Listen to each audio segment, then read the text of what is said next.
அனைவருக்கும் வணக்கம். மேசராசிக்காரர்களுக்கு நிச்சயமாக புதிய வாய்ப்பும் நல்ல செய்தி கிடைக்கும் நேரமாகவும் வெற்றி மீது வெற்றி வரும் தருணமாகவும் அமைவதற்கான சூழல் நிச்சயமாக மிக வலுவாக ஜூன் 26ஆம் தேதியிலிருந்து ஜூலை 2ஆம் தேதி முடிவதற்குள் பல்வேறு விஷயங்கள்ல அதிரடியான மாற்றங்களை மிக வலுவாக சந்திப்பதற்கான சூழல் நிச்சயமாக உருவாகிறது என்பதை மிக தெளிவாகவும் துல்லியமாகவும் பல கிரகநிலைகள் உறுதிப்படுத்துகின்றன. ஏனென்றால் கிரகநிலைகளின் அமைப்பை ஆராய்ந்து பார்க்கும் போது மேசராசிக்காரர்களுக்கு இந்த 26 ஜூலை 2ஆம் தேதி வரை கிரகநிலைகளின் அமைப்பு எப்படி இருக்கிறது என்று பார்க்கும் போது நிச்சயமாக அதிக நன்மையை அள்ளி கொடுக்கக்கூடிய வலுவான அமைப்பில் முழு சுபகிரகமாக இருக்கக்கூடிய குரு 2ஆம் இடமாகிய தனஸ்தானத்தில் அமர்ந்திருக்கிறார். இது நிச்சயமாக வரவேற்கத்தக்க ஒரு அமைப்பாக தான் பார்க்கப்படுகிறது. குரு தனது பகை கிரகமாக இருக்கக்கூடிய சுக்கிரனின் ஆட்சி வீட்டில் இருந்தாலும் அது மேசராசிக்காரர்களுக்கு நிச்சயமாக தனஸ்தானம் என்பதால் அதீத நன்மையும் முன்னேற்றத்தையும் பெற்றுத்தரக்கூடிய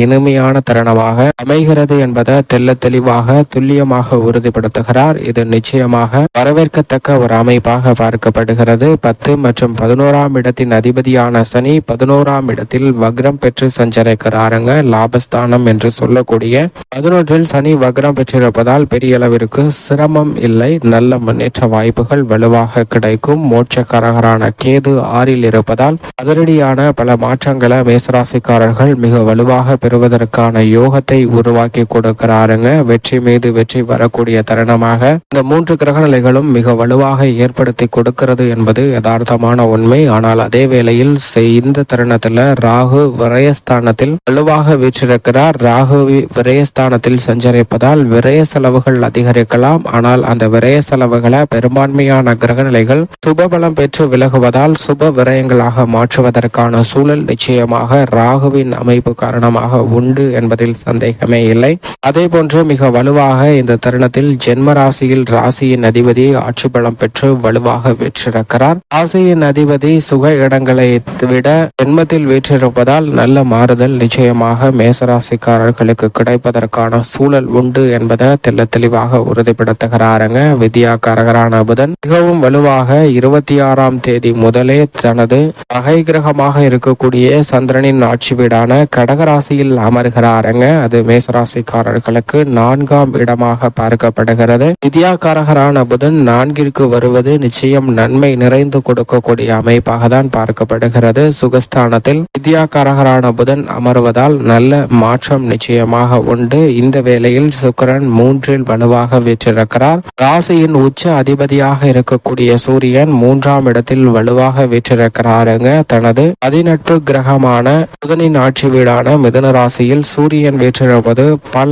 விஷயங்களை அதிரடியாக செய்து முடிப்பதற்கான சூழலை உருவாக்குகிறது. அலைச்சல் சிரமம் இல்லாமல் பல்வேறு வகையான பணிகளை சிறப்பான முறையில் இந்த தருணத்தில் திட்டமிட்டு செய்து முடிப்பதற்கான யோகம் உண்டு என்பதை தெளிவாக உறுதிப்படுத்துகிறார். சந்திரனும் பல்வேறு இடங்கள்ல மாறி மாறி சஞ்சரித்தாலும் கூட பெரிய அளவிற்கு சிரமம் ஏற்படாத ஒரு தருணமாக அமைந்திருக்கிறது. இப்படி இந்த வாரத்தில் கிரக நிலைகளின் அமைப்பு இருக்க மேசராசிக்காரர்களுக்கு அதிக நன்மையும் அற்புதமான கிரக அமைப்பில் சஞ்சரிக்கக்கூடிய கிரகங்களாக பார்க்கப்படுவது நிச்சயமாக குரு, தனி மோட்சக்காரகரான கேது, வித்யாக்காரகரான புதன், உச்ச அதிபதியாக இருக்கக்கூடிய சூரியன். இந்த கிரக நிலைகள் வலுவாக அதிக நன்மையை பெற்றுத்தரக்கூடிய அமைப்பில் சஞ்சரிக்கின்றன. சாதகமற்ற அமைப்பு என்றால் ராகு, சுக்கிரன். இந்த 2 கிரக நிலைகளின் அமைப்பும் சற்று சாதகமற்ற ஒரு அமைப்பாக பார்க்கப்படுகிறது. மீது இருக்கக்கூடிய கிரக நிலைகள் நடுநிலையான பலனை இந்த தருணத்தில் கொடுக்கின்றன. இப்படி கிரகநிலைகளின் அமைப்பு இருக்கும் போது புதிய வாய்ப்பு பல்வேறு வகையான பணிகளில்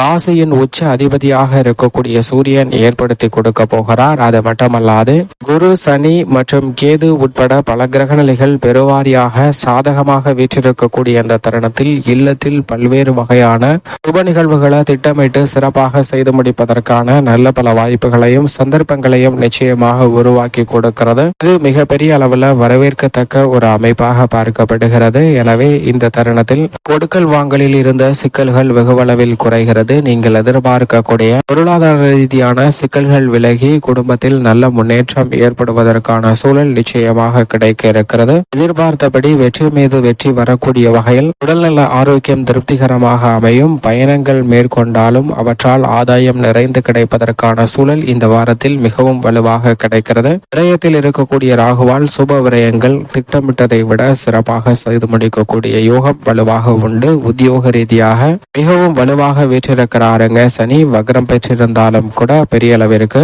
ஜீவனஸ்தானம் பாதிப்பு ஏற்படவில்லை. எனவே லாபஸ்தானத்தில் வக்ரம் பெற்றிருக்கக்கூடிய சனியின் அமைப்பு உத்தியோக ரீதியாக எதிர்பார்க்கக்கூடிய சிறப்பான சூழலை உருவாக்கி கொடுக்கிறது. சிறு பதவி உயர்வு உள்ளிட்ட சில நன்மைகளை நிச்சயம் இந்த தருணத்தில் எதிர்பார்க்கலாம். மேசராசிக்காரர்கள் உங்களுடைய உழைப்பிற்கு அங்கீகாரம் கிடைக்கக்கூடிய வகையிலும் மனதிற்கு உற்சாகம் பிறக்கக்கூடிய வகையிலும் உத்தியோகம் சார்ந்த விஷயங்கள் மிக சிறப்பாக அமைவதற்கான சூழல் நிச்சயமாக உண்டு.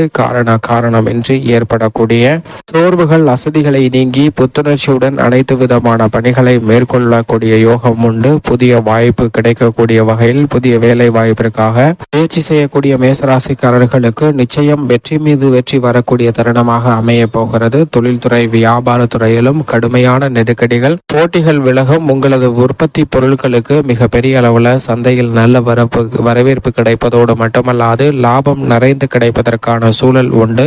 எனவே இந்த தருணத்தை சரியாக பயன்படுத்திக் கொள்ளுங்கள். அளவாக புதிய முதலீடு சார்ந்த திட்டங்களும் புதிய விஸ்தரிப்பு திட்டங்களும் புதிதாக தொழில் துவங்கக்கூடிய திட்டங்களும் புதிய வாய்ப்பை நிச்சயமாக உருவாக்கி கொடுக்கக்கூடிய யோகத்தை மேசராசிக்காரர்களுக்கு உருவாக்கி உள்ளன. சரியாக பயன்படுத்திக் கொண்டால் நீங்கள் எதிர்பார்க்கக்கூடிய தொழில் வியாபார ரீதியான வளர்ச்சி நிச்சயம் உண்டு. கடன் சார்ந்த தொல்லைகள் சிரமங்கள் வெகுவளவில் குறைவதற்கான சூழல் நிச்சயமாக கிடைக்கிறது. கலைத்துறையின் நாயகனாக இருக்கக்கூடிய சுக்கிரன் வெற்றிக்கு உரைத்தான 3 இருக்கிறார். சில முட்டுக்கட்டைகள் வந்தாலும் அவற்றை தகர்த்தறிந்து முன்னேற்றம் பெறுவதற்கான சூழல் புதிய வாய்ப்புகள் மிக அபரிவிதமாக கலைத்துறையில் உண்டு. அரசியல் சார்ந்த பணிகளில் அதிரடியாக பல சிறப்பான முடிவுகளை இந்த தருணத்தில் செய்வதற்கான யோகம் வலுவாக கிடைக்கிறது. நீங்கள் எதிர்பார்த்ததை விட அரசியல் துறை ரீதியான பணிகளில் மிக வலுவான முன்னேற்ற வாய்ப்புகள் உண்டு என்பதில் சந்தேகமே இல்லை. மாணவ மாணவரின் கல்வி ரீதியான பணிகளில் மிக சிறப்பான முன்னேற்றத்தையும் வெற்றி வாய்ப்பையும் இந்த தருணத்தில் 4ஆம் இடமான சுகஸ்தானத்தில் நுழையக்கூடிய வித்யாக்காரர்களான புதன் ஏற்படுத்தி கொடுக்க போகிறார். நிச்சயமாக கல்வியில் வியக்கத்தக்க வகையில் நல்ல முன்னேற்றமும் ஆர்வமும் நிறைந்து பிறப்பதற்கான யோகம் நிச்சயமாக உண்டு. விவசாயத்துறையின் அதிபதியாக இருக்கக்கூடிய செவ்வாய் சாதகமாக வலம் வருகிறாருங்க. எனவே விவசாயம் சார்ந்த பணிகளை மனநிறைவுடன் செய்து முடிப்பதற்கான யோகம் கிட்டும். பெண்மணிகளை பொறுத்த வரைக்கும் பெண்மணிகளின் நலனுக்கு பொறுப்பேற்ற குரு சுக்கிரன் பெரும்பாலும் சாதகமாக இருக்கின்றன. அதிலும் குரு தனஸ்தானத்தில் வலுவாக நிலை கொண்டிருக்கிறார். எனவே பெண்மணிகள் சந்திக்கக்கூடிய மன கஷ்டங்கள் துன்பங்கள் போன்றவை விலகி பெண்மணிகள் எதிர்பார்க்கக்கூடிய சுப நிகழ்வுகள் கைகூடுவதற்கான யோகம் நிச்சயமாக உண்டு. நீங்கள் திட்டமிடக்கூடிய காரியங்கள் அனைத்திலும் உணர்ச்சி வசப்படாமல் வெற்றியை சாதகமாக மாற்றிக்கொள்வதற்கான சூழல் நிச்சயமாக கிடைக்கிறது. சற்று கவனம் தேவை என்றால் நிச்சயமாக கடன் வாங்குவதை தவிர்த்துவிட்டு சிக்கனமாக செலவு செய்தால் நல்ல நன்மை இந்த வாரத்தில் மிகவும் அபரிவிதமாக உண்டு. இந்த தருணத்தில் சாதகமற்ற அமைப்பாக பார்க்கப்படுவது நிச்சயமாக விரயத்தில் வீற்றிருக்கக்கூடிய ராகுதான். எனவே இந்த தருணத்தில் வாரத்தில் ஏதேனும் ஒரு நாள் விரதம் இருந்து அருகாமையில் உள்ள நவகிரக சன்னதி சென்று தீபம் ஏற்றி வழிபாடு செய்யுங்கள். தங்களுடைய வாழ்வில் சந்திக்கக்கூடிய தடைகள் மேசராசிக்காரர்களுக்கு விலகி நல்ல முன்னேற்றமும் புதிய வாய்ப்பும் வெற்றி மீது வெற்றியும் நிச்சயமாக கிடைக்கும்.